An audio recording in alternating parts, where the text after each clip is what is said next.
Hi అండి, నమస్తే. ఎలా ఉన్నారు? అందరు బాగున్నారా? చిన్న విషయం మాట్లాడుకుందామండి. జనరల్గా ఒకళ్ళిద్దరు ఆడవాళ్ళు ఒక దగ్గర చేరి మాట్లాడుకుని కలుసుకోవాలంటే మాత్రం ఖచ్చితంగా ఎవరి గురించి వస్తుంది అక్కడ టాపిక్? అత్తగారుల గురించి.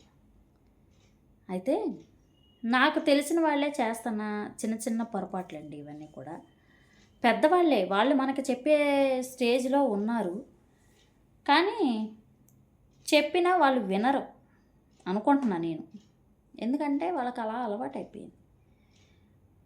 కొడుకు కొడుకు పిల్లల్ని ఒకలాగా, కూతురు పిల్లల్ని ఒకలాగా, కోడల్ని ఒకలాగా, కూతురు. ఎందుకండి ఇలాగ తేడాలు? నాకు అర్థం కాదు. నీ కూతురు పిల్లలంటే నీకు అంత ప్రేమ, కూతురే చూసిద్ది. రేపు ఏదొచ్చినా కూతురు వచ్చి చూసిద్దా నేను? ఎక్కడుంటుందో కూతురు? రేపు ఏదన్నా వచ్చి నువ్వు మంచాన పెడితే నిన్ను ఇంట్లో ఉండి చూసుకునేది నీ కోడలేనమ్మా. ఇది ఇంత చిన్న విషయం మీరు ఎలా మర్చిపోతున్నారు? కోడలే ఉంటుంది దగ్గర, నీ కొడుకే ఉంటాడు, నీ కొడుకు బిడ్డలే ఉంటారు పక్కన. నీ కూతురు ఇల్లు వాకిలి పని పాట అన్నీ వదిలేసి నీ కోసం త్యాగం చేసే వచ్చి ఏమి నువ్వు సచ్చే వరకేమి నీ పక్కన ఉండదు. నీ కోడలు కూడా ఒక ఇంటి నుంచి వచ్చిన ఆడపిల్లే కదా. ఎందుకు మీకు అంత తేడా? నీకు కోడలు ఏదన్నా మంచి చీర కట్టుకున్నా నువ్వు ఓర్చుకోలేవు, మంచిగా జడగా వేసుకున్నా ఓర్చుకోలేవు, మంచి తిండి తిన్నా ఓర్చుకోలేవు. నీ కూతురికి మాత్రం దోసి దోసి పెడతావన్నమాట. ఇది ఎక్కడ న్యాయమమ్మా? మరి కోడలు చూడమంటే ఎందుకు చూస్తుందమ్మా? నువ్వు చూపించిన తేడా వల్లే కదా కోడలు చూడట్లేదు. కోడలు చూడట్లేదు అంటే నువ్వు ముందు నుంచి కనీసం నీకు ప్రేమ లేకపోయినా అట్లీస్ట్ నటిస్తే కదా. నటించినా మా అత్త నన్ను శుభ్రంగా చూసుకుంది, ఆమెకు బాగలేని పరిస్థితి అప్పుడు నేను చూడాలి అని ఎవరికైనా అనిపిస్తుంది. మనమేమో అబ్బో వయసు పెరిగే కొద్దీ బాగా ఎక్కువైపోతూ ఉంటుంది కొంతమందికి చాదస్తం. మరి నాకు బాగోనప్పుడు నా కోడలు నన్ను చూడలేదు, నువ్వు ఆ ఇంటి దగ్గరికి వెళ్ళి ఈ ఇంటి దగ్గరికి వెళ్ళి అక్కడికి వెళ్ళి కూర్చుంటున్నావు. వాళ్ళు నీతో డైరెక్ట్గా అనరు, నువ్వు నీ కూతురికి నీ కోడలకి ఇంత తేడా చేసావు కాబట్టి నిన్ను చూడట్లేదని వాళ్ళు డైరెక్ట్గా అనరు.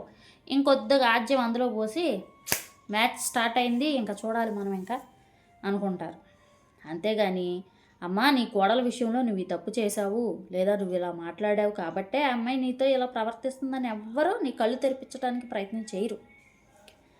కాబట్టి కొద్దిగా ముందుగా మేలుకోండి. మనం ముందుగా తెలుసుకోవడంలో తప్పు లేదండి.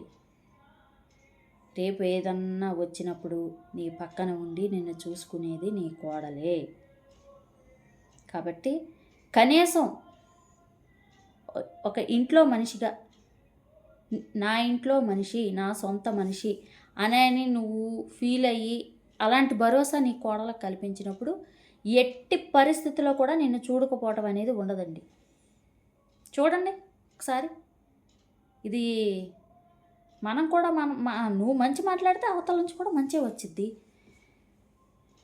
నువ్వు కొడుకు పిల్లల్ని ఒకలాగా, కూతురు పిల్లల్ని ఒకలాగా ఇలా చూసుకుంటా నువ్వు అక్కడక్కడ మధ్యలో నువ్వు అట్లా తేడాలు చేసేసి కొడుకు కూతురు, ఇది తప్పమ్మా. నీ దగ్గరుండి చూసుకునేది నీ కొడుకే. రేపు ఏదన్నా వస్తే నీ కొడుకే బాధ్యత అంటారు. నువ్వు సంపాదించిందంతా దోచేసి నీ కూతురికి పెట్టినా అవి వాళ్ళకి అరగవు కూడా.